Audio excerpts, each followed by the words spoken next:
Supreme Magus, Web Novel, Chapter 350, Conundrum Part 2. Lith was now moving a few centimeters above the ground, using air magic to float and prevent the enemy from detecting his presence.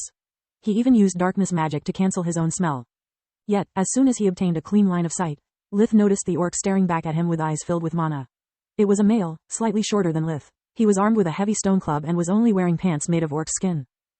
In the orc society, the weak were nothing but livestock. What the heck, I always moved while keeping myself hidden behind trees or vegetation. There's no way he could know my position, unless... Lith activated life vision again, noticing that the enemy's mana was moving from his eyes to his free left hand. The orc waved his hand, releasing a wind blade towards Lith's neck. At such a short range, it was fast and powerful enough to decapitate an opponent unaware of the existence of true magic. Lith had no problem going under the blade while using spirit magic to break the orc's neck. Unfortunately, it had no effect. My usual rotten luck, Lith inwardly cursed. First, the F***CKER employed some kind of life vision. Then he used a tier 2 true spell, and now this? Why'd I always find champions instead of regular grunts? Core color? He asked Solus. Deep yellow but definitely awakened. Solus replied. This orc must be one of those the bestiary refers to as displaying incredible abilities. The orc didn't like Lith being taller than him. In his society, size meant strength and strength meant survival. Seeing a feeble human surpassing him meant hate at first sight. When Lith easily dodged the airblade, hate turned into rage. The orc swung his club in a wide arc that started above his head and ended at Lith's feet, causing a thundering noise. Lith sidestepped, avoiding the telegraphed attack and stabbing the opponent's heart at the same time. The orc grunted, activating earth fusion to stop the sword in its tracks. He contracted his strong muscles, which together with his thick ribcage formed a rock-hard defense. Lith reacted by infusing himself with fire magic, piercing both like paper. The boost granted by the yellow core was nothing compared to the one from Lith's bright cyan one. The creature died with a shocked expression on his face while releasing a foul smell. The sword had not only robbed the orc of his life, but also of the control over his bowels.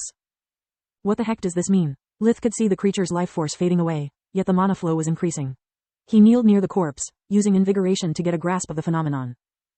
Amazing, Solus exclaimed. Somehow the life force is being converted into mana instead of going to waste. The question is, to what end?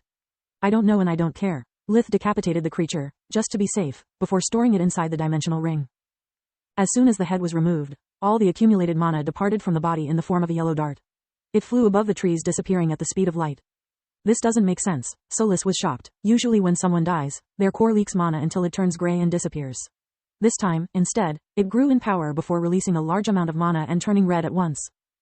Only then the core started leaking mana. What does this mean? Lith asked. I don't know, otherwise I would have said that it makes sense. Solus's thoughts oozed sarcasm. One down, 2 more to go. I hope they let me keep the body. Maybe we could learn something from it. Lith thought while activating life vision just in time to notice the other 2 orcs converging on him. Lith took out a couple of wands, floating above the ground again to hide his movements. Yet once more the enemies seemed to see through the vegetation, following him with ease. Orcs do not use magic, my pale ass. Lith inwardly cursed. Either I'm the unluckiest man alive or there's something terribly wrong here. Solus, what color are their cores? Deep yellow and orange, she replied. Lith stopped wasting mana trying to be stealthy and used it to infuse himself with several elements at once instead. The orcs used their natural abilities and air fusion to boost their speed, but they were still unable to keep up with Lith's pace. Physically they were equal, but the gap between their cores was too big. Lith focused on the weaker orange-cored orc first. Ice spears from the first wand pierced the orc's body while lightning bolts from the other wand traveled through the ice, striking directly the internal organs. Lith used wands instead of spells to not waste mana and make his victories more believable. The yellow-cored orc suffered the same fate. Even knowing Lith's strategy, there was nothing the creature could do to stop him. Both the corpses released a dart of light before they could be stored inside the dimensional ring. This doesn't make sense. Now it was Lith's turn to be shocked. Whatever these creatures were, they weren't awakened. I was wrong before. That wasn't a tier 2 windblade, that was simply a boosted chore magic spell. All 3 orcs didn't use a single proper spell. It's like they never practiced magic before. Also, why I couldn't store any of the bodies until the accumulated mana departed. I have a crazy theory, Solus thought. Crazy is better than nothing, Lith replied. What if those creatures were just normal orcs? What if somehow, they borrowed those powers and after their deaths, the mana returned to its rightful owner? It would explain why the mana was alive, and where it did go.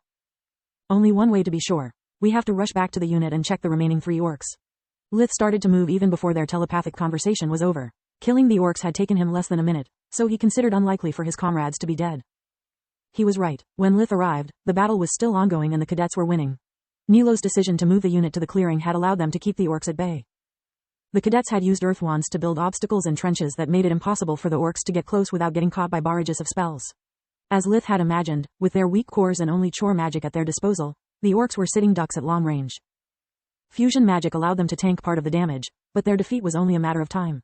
Tired and frustrated, the creatures sought shelter inside one of the trenches. They took each other's hand, allowing the energies inside themselves to resonate in unison. Solis looked at their cores getting stronger and stronger. She was incapable of believing her own mana sense. That's our thing. The shock prevented her from being clearer. The orcs are becoming one, she said, only making Lith even more confused.